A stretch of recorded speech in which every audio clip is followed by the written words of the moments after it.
Bonjour, ici Message Lumière de la famille Myriam. Bienvenue à tous nos amis en ce beau samedi sous le regard de la Vierge Marie.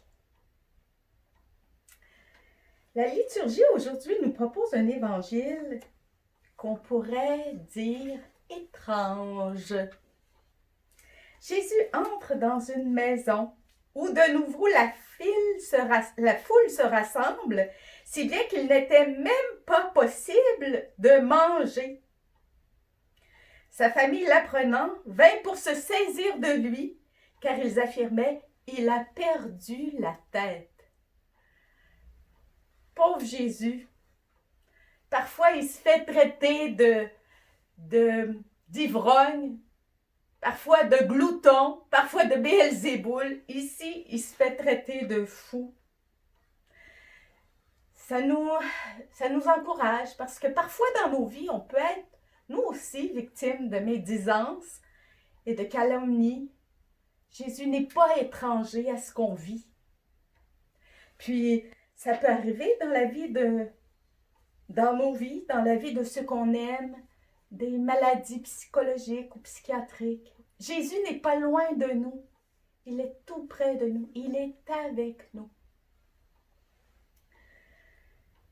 Il n'était même pas possible de manger.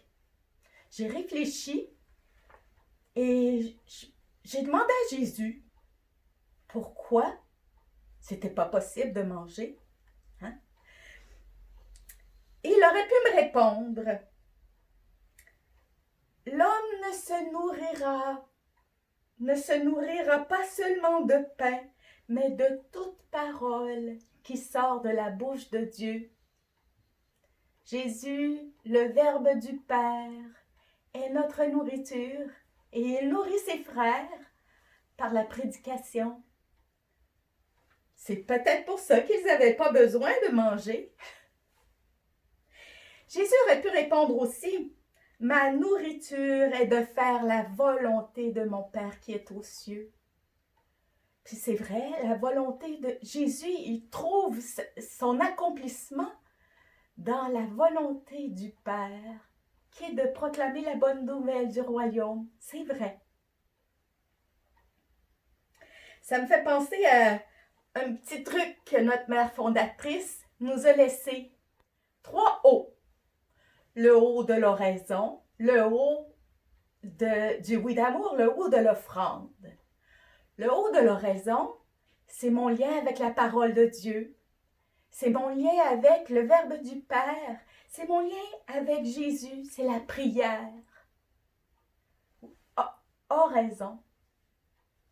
Oui d'amour, c'est mon acquiescement à la volonté de Dieu dans l'aujourd'hui, dans le quotidien, dans mon devoir d'état. Oui d'amour, pas oui d'obligation, oui d'amour. Et le troisième, c'est l'offrande. C'est le oui de Jésus sur la croix à offrir sa vie. Père, entre tes mains, je remets mon esprit. Et nous, on le vit, on offre nos vies avec Jésus, en Jésus, en offrant aussi le monde entier. Je voulais aussi vous partager un petit trésor de l'Orient russe. On a dit que Jésus avait perdu la tête. Il y a des saints ici en Russie qui ont vécu cela aussi. Ils ont vécu comme des fous. C'est ce qu'on appelle la folie en Christ.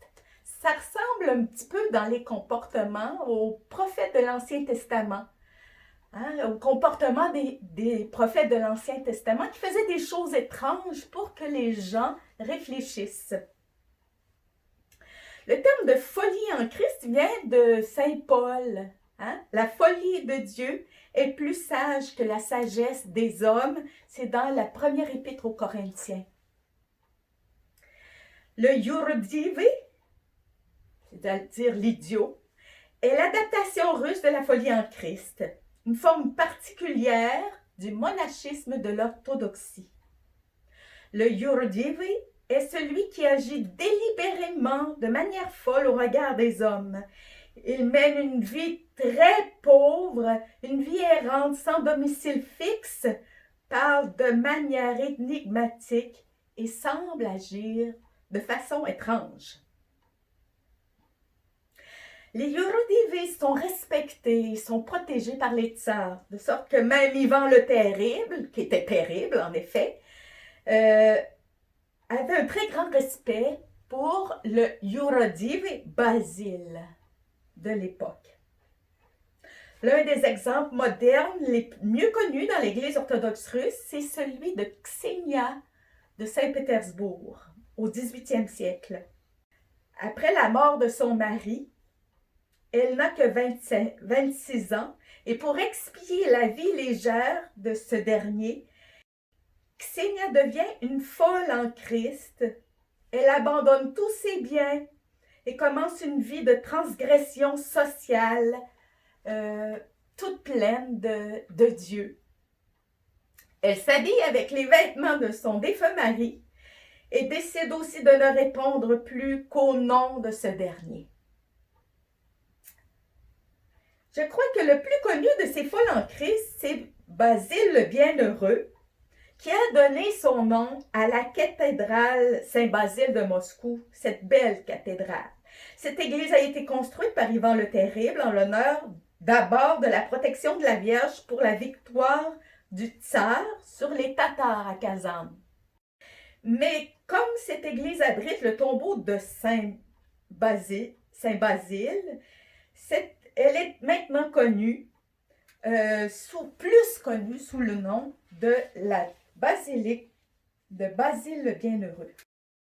Pour ceux qui ont vu le film russe L'île, le héros du film présente bien le phénomène du Yurodiv. Le Seigneur nous demande à le suivre et à le suivre jusqu'au bout. Et chacun de nous a une manière particulière, originale, de le suivre jusqu'au bout. Merci et bonne journée. Je ne veux rien te refuser, en tout je veux ta volonté.